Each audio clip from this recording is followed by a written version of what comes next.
Hi guys, kumusta na? Kumusta kayong lahat dyan? Ah, konting kwentuhan lang guys. Lumabas ako ngayong hapon at nakasama ko yung ibang mga Pilipino rin dito sa aming city sa Gliwice, Poland. At nagkakwentuhan ng konti. Tungkol doon sa mga OFW na tumatalon papuntang Spain.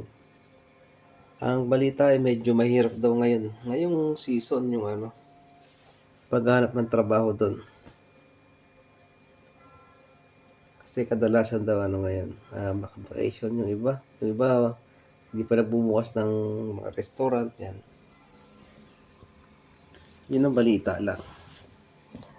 Dun sa mga gustong mag-Spain na mga OFW dyan, natatalon. Kasama kay naroon. Maganda sana sa Spain. Kasi kahit wala kang papel, kumbaga hindi ka legal, pwede kang mag part-time job doon. And then, after mo stay doon ng 2 years, pwede ka nang mag-apply na for residency. Basta may pipirma sa yung papel. Nakalimutan ko na kung ano tawag doon. Sa pipirma, kailangan may ipipirma doon papel para ma-approve ka na ikaw ay makapag-stay at nagtrabaho sa Spain ng 2 years. Maganda din sana yun, kaya lang mayroon ding kailangan mo rin ng maraming pera, euro, kasi kung hindi ka makakuha ng trabaho doon ng ilang months, medyo baka kapusin ka doon. Siyempre, kailangan mo magbayad ng renta ng bahay. Mahal din yata ang renta ng bahay doon. Tapos pagkain mo pa. Okay lang sana kung meron kang kamag-anak na pwedeng tumulong sa iyo. Kaya lang kung wala, parang napakahirap na pumunta doon sa Spain ng ang dala mo lang pera ay 1,000 euro. Di ba? 2,000 euro. Parang alanganin kasi. What if hindi ka nakakita agad ng mapapasukan? Anong mangyayari nun? Siyempre, medyo parang kakabahan ka nun. Kasi isipin mo yung pambayad mo sa bahay. Tapos pangkain mo pa. Kaya, bago tayo mag-decide na tumalon o pumunta sa Spain, kailangan mayroon tayong ipon na pera. Kumbaga, kung sasabak tayo sa gera, meron tayong bala. Mahirap lang maubusan kasi lalo na kung wala kang kamag-anak doon sa Spain, wala kang kakilala. Mamimit ka man mga Pinoy, siyempre hindi natin alam yung mga ugali ng mga Pilipino na natin doon.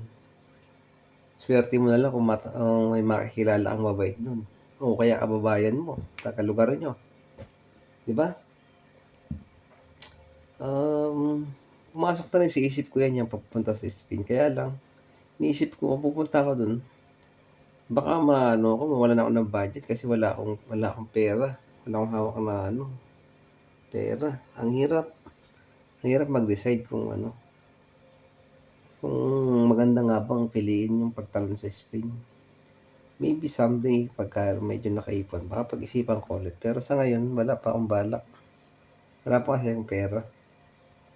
At gusto ko munang ma-enjoy yung pag-stay ko dito sa Poland. Kayong mga OFW na gusto pumunta sa Spain, pag-isipan nyo muna. Huwag kayong basta mag-decide. Kailangan pag-isipan mabuti ang bawat hakbang. Dahil mahirap na pag nandun ka na, tapos gusto mo bumalik sa bansang pinagalingan mo, hindi ka na makabalik kasi wala kunyari wala kang TRC. Tulad dito sa galing ka sa Poland, wala kang TRC at napunta ka sa Spain. Siyempre, alanganin na makabalik ka dito kasi wala ka namang TRC. Check ka sa immigration. Kaya mas maiging pag-isipan ang bawat hakbang na gagawin. Ayun lang, at hingi lang ako ng support sa inyo at pag napadaan ito sa mga YouTube nyo, mga OFW, Please subscribe my YouTube channel na Miyongski TV. Salamat po sa inyong panonood at doon po sa mga OFW na naghahanap buhay dito sa bansang Europa. Lagi po tayong mag-ingat lalo na sa panahon ngayon na taglamig. Mag-ingat po tayo dahil baka tayo ay magkasipon o anumang sakit. Ingatan po natin ang ating sarili. At siyempre, hindi ko makakalimutan i-shoutout si Richard. Salamat nga pala sa libre mo na McDo. Thank you. Pabawi ako sa mga susunod na panahon. Maybe not this time, sa mga susunod na panahon siguro. Yun, Richard, salamat. At saka dun sa mga nakasama ko kanina. Sila Joven, sila Dennis, sila Diyos. Sino ba? Dennis, kay Diyos, Richard, ayan. Thank you sa inyong lahat. At ayun, pa-subscribe ang aking YouTube channel, Miyongski TV. Thank you and bye-bye.